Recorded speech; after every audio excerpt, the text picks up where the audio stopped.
Our team coverage from the election yesterday as Ohio passed two big issues. Let's start with issue 1, which protects abortion and reproductive rights in our state constitution. So here are the numbers. Issue 1 passed with 56% of the vote, with 93% precincts reporting. Issue 1 was decided pretty early by Ohio voters and has captured the nation's attention as well. Our Lita Lai has reaction from both sides. Since Roe v. Wade was overturned in June of last year, voters have backed abortion rights in 6 states, including in red states like Kansas and Kentucky. Ohio now becomes the 7th with the passage of Issue 1. We did it! Organizers behind Issue 1 celebrated in Columbus last night. The constitutional amendment ensures the right to make reproductive decisions, including abortion, up to the point of fetal viability. We're going to bed knowing that we own our own bodies.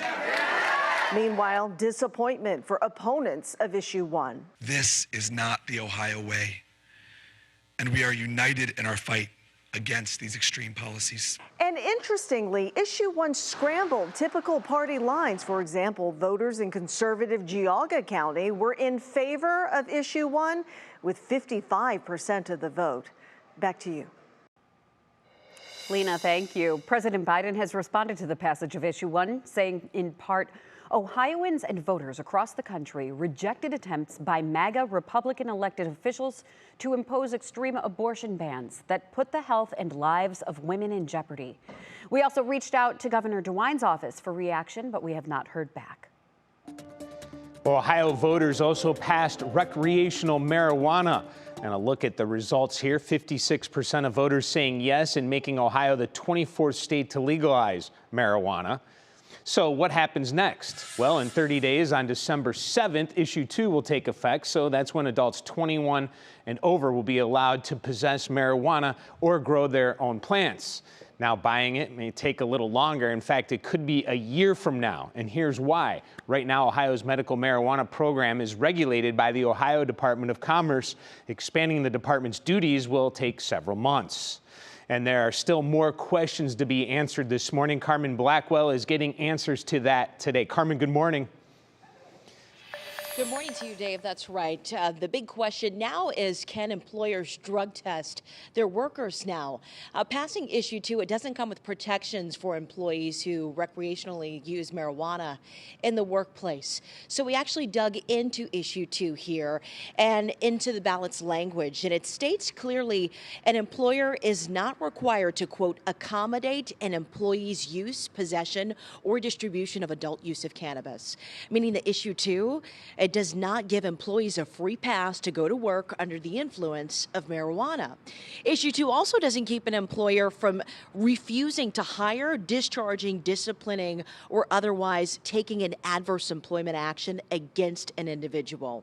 Now, I talked to Akron attorney at law and former Attorney General Adam Vanho, who tells me that with cannabis use now legal, certain professions will likely be under even more pressure now.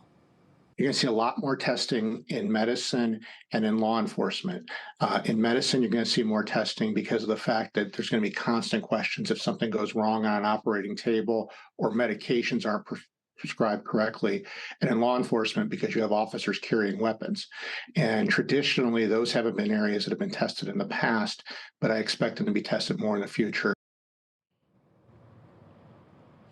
Now, coming up in our next half hour, your questions answered. We're going to be talking about and breaking down Issue 2 further and how this will impact drivers behind the wheel and what being pulled over under the influence might look like in the future.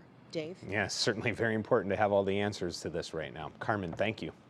Well, school levies also on the ballot. So let's start in Bedford. The district's $161 million bond issue narrowly passed. It came down to less than 100 votes. The district will build a new high school, middle school, and pre-K through second grade building.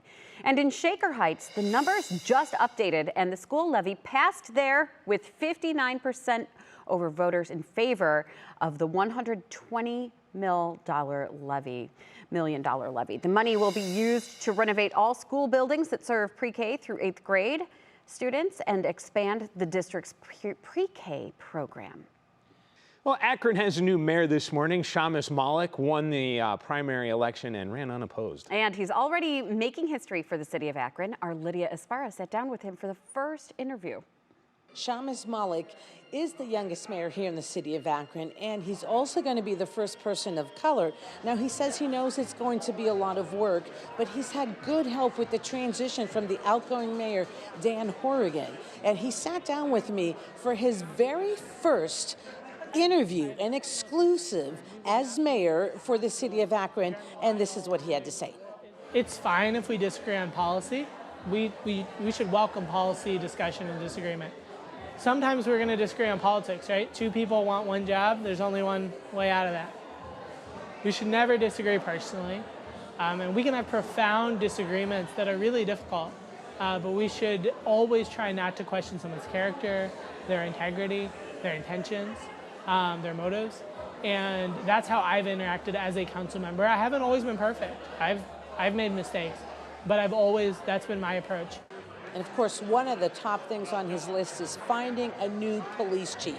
He really can't do much until he's officially mayor in January, but they are looking for a new chief under the former mayor. In Akron, Lydia Esparra, 3 News.